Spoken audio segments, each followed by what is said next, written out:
The life of Genghis Khan and the mystery of his tomb. Asterisk beneath the endless blue sky of the Mongolian steppe, where the wind sings through tall grasses and the thunder of hooves echoes like the heartbeat of the earth, a grand story began. It is the tale of Temujin, known to the world as Genghis Khan, the king of kings, the architect of the greatest empire ever seen. Yet, beyond his legendary conquests, what keeps his name alive is the mystery of his final resting place, a tomb concealed with such secrecy that it has eluded seekers for centuries, protected by curses and legends. Close your eyes. Let the steppes breeze guide you through this journey. From the humble beginnings of a boy to his rise as a global conqueror, and the enigma of a tomb known only to the eternal sky. Chapter 1.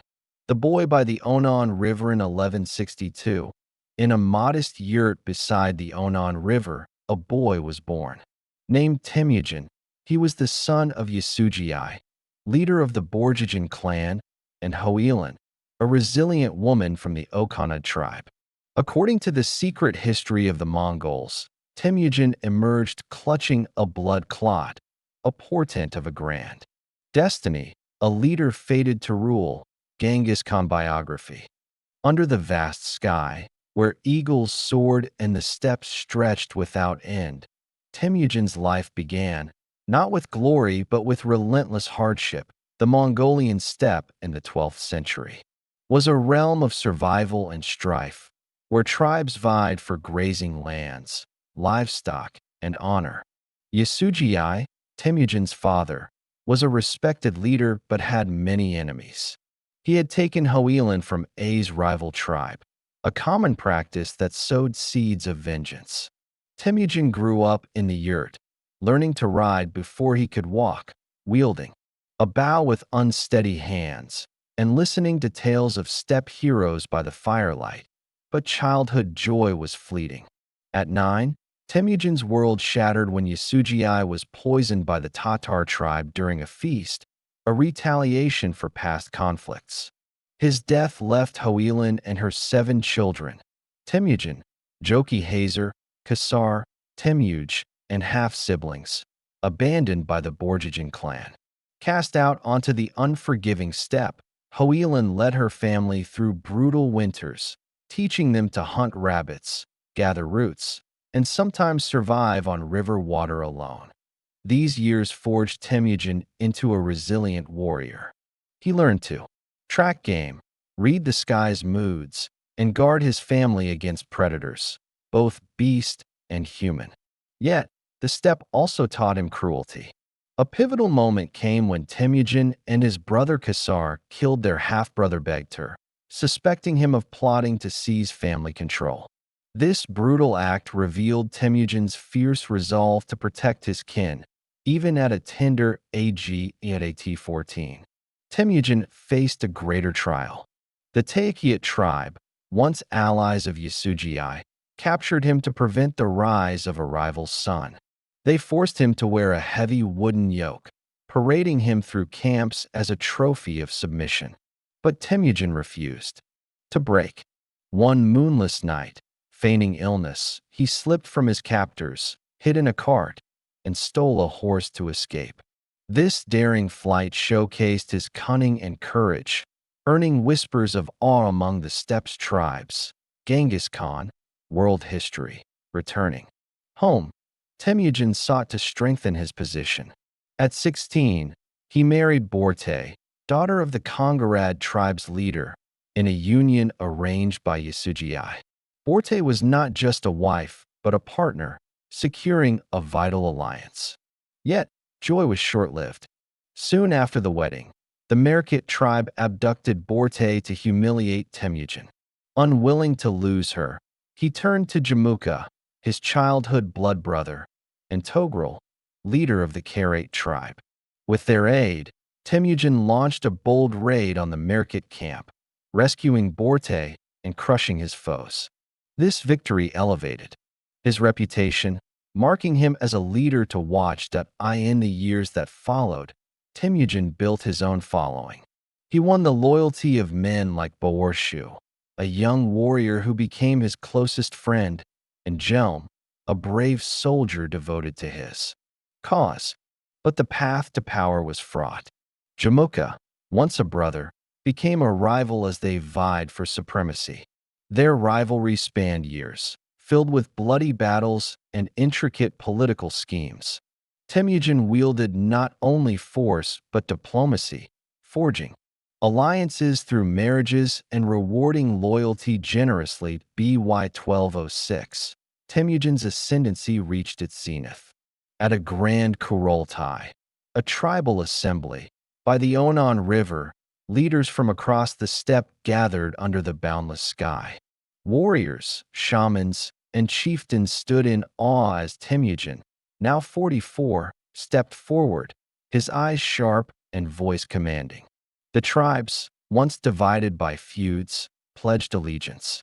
They proclaimed him Genghis Khan, the universal ruler, a title that heralded his ambition to conquer the world. Chapter 2. The architect of empire. As Genghis Khan, Temujin embarked on a mission to transform his vision into reality. He was not merely a warrior but a military genius, a visionary reformer, and a masterful administrator. To forge a lasting empire, he restructured Mongol society, dismantling tribal barriers and building a system rooted in loyalty and merit. Genghis organized his army into decimal units, from 10-man arbands to 1,000-man minghans, led by commanders chosen for skill, not lineage. He shattered traditional tribal structures, mixing warriors from different clans to ensure allegiance to him alone. This created a disciplined, swift war machine. Mongol cavalry, armed with composite bows, could shoot with deadly accuracy while galloping on sturdy ponies. They mastered tactics like feigned retreats, luring enemies into ambushes, and used siege weapons to breach fortifications. Mongol invasions. His first campaign targeted the Xia kingdom in northwest China. From 1205, he led his forces across the Gobi Desert, assaulting fortified cities. By 1209, after repeated campaigns, Xia submitted, offering tribute and troops. This victory provided resources and honed Mongol siege tactics.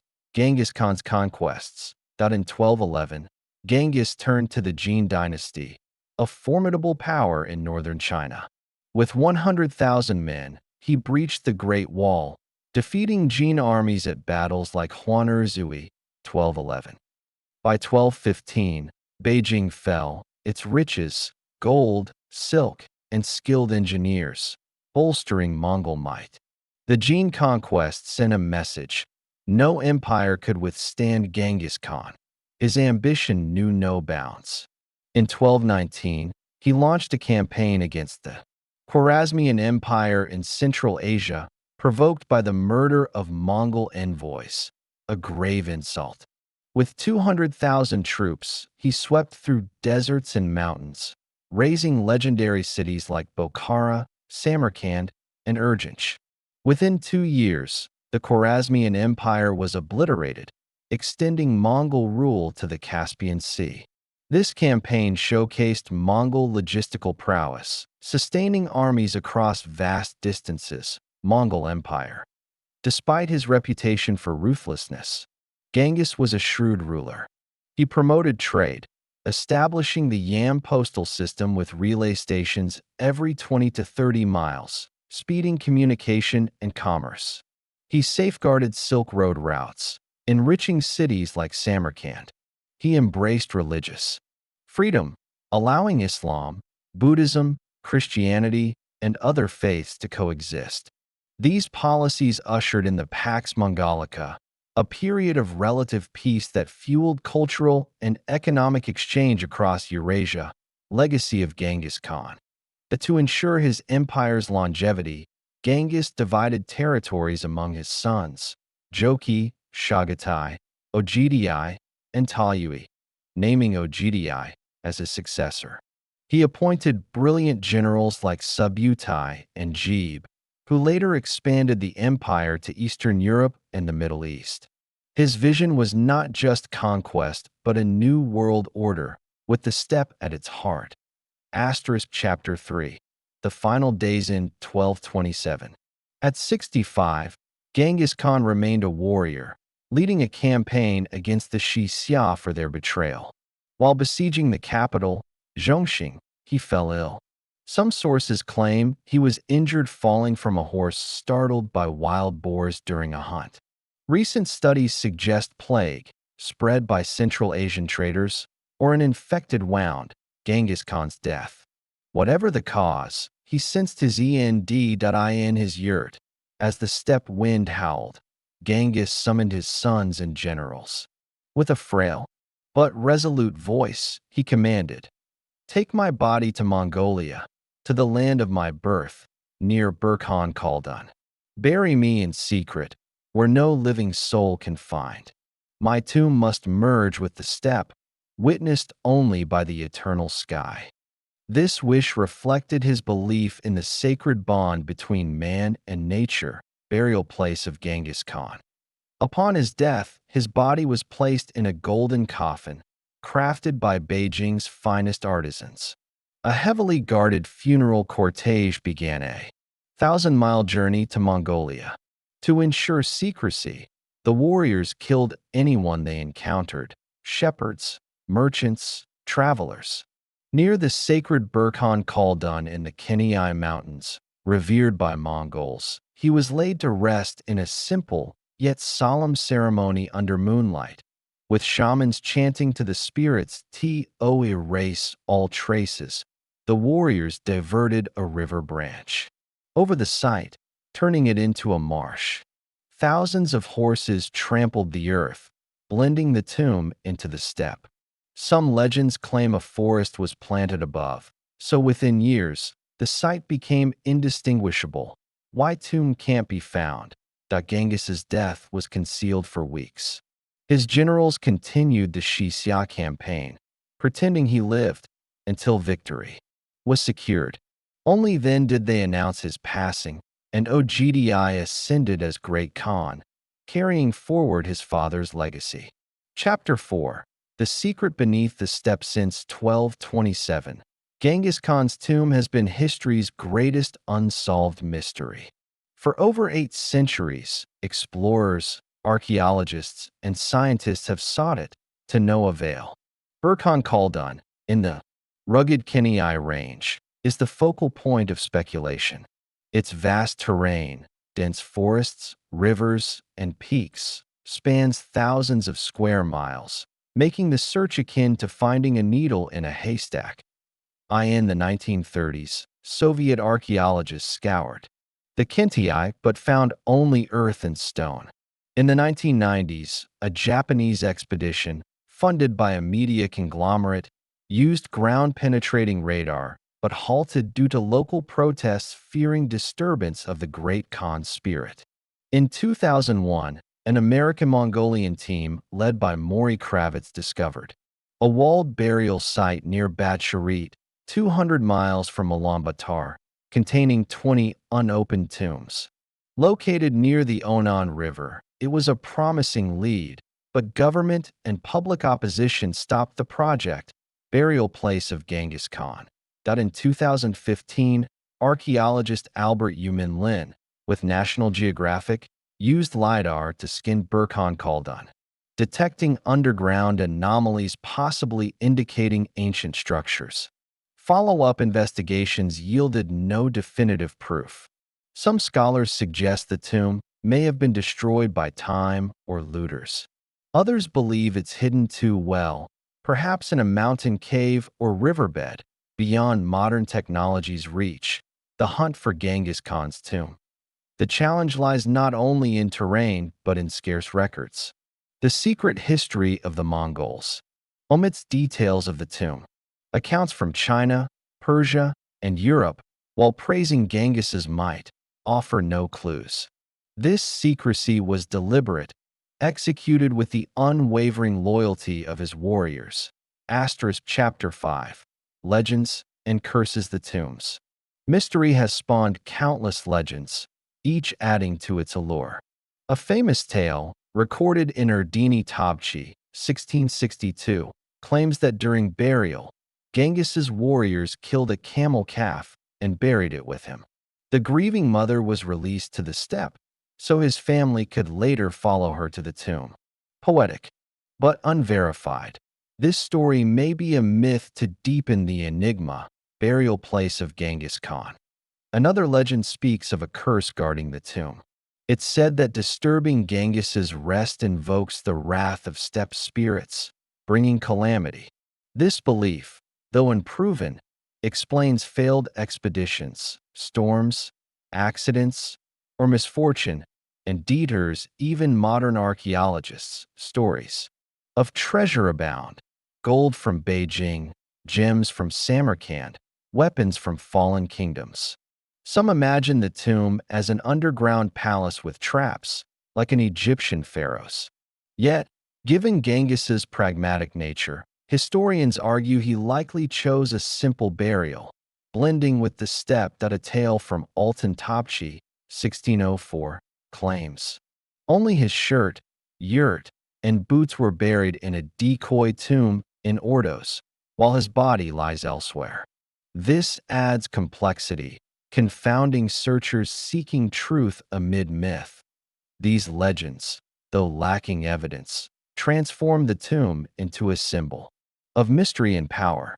They reflect the Mongols' reverence for Genghis, not just as a conqueror, but as the embodiment of the steppe's spirit.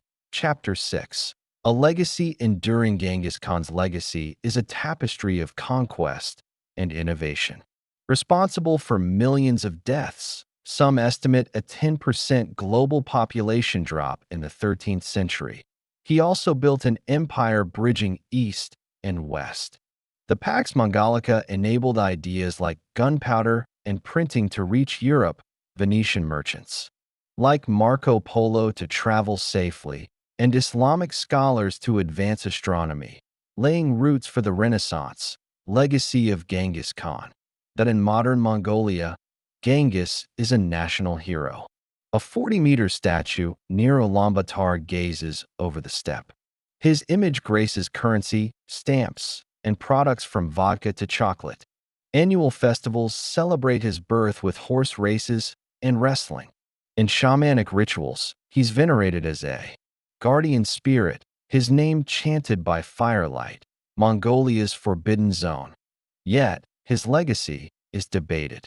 In China, Russia, and the Middle East, he's often seen as a brutal destroyer. Scholars like Jack Weatherford argue he was a visionary, fostering globalization's seeds. Loved or loathed, his impact is undeniable. The tomb's mystery amplifies his legend. For Mongols, keeping it secret honors his wish. Some fear its discovery could bring misfortune, disturbing his rest. Others see the enigma as part of national identity, a puzzle needing no solution. Whereas Genghis Khan's tomb. Chapter 7.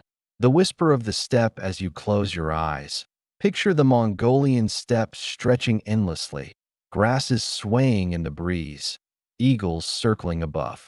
Hear the hooves, the twang of bows, the songs of warriors by the fire. The story of Genghis Khan is a journey through time, from a boy's struggle to a world shaper, and the mystery of his tomb, a secret perhaps forever held by the steppe. His tomb, though unfound, lives in our imagination. It symbolizes an era, a man, and a people who reshaped history. Perhaps, as he wished, it should remain hidden, one with the earth, seen only by the eternal sky. Or maybe, someday, an explorer will stumble upon a clue, a glint of gold, a broken arrow, or a camel's cry. Until then, the mystery endures, whispering through the wind, telling of the great Khan. As you drift to sleep, let the steppe embrace you. Dream of adventures, battles, and a tomb hidden beneath the earth, waiting, silent, eternal as Genghis Khan himself.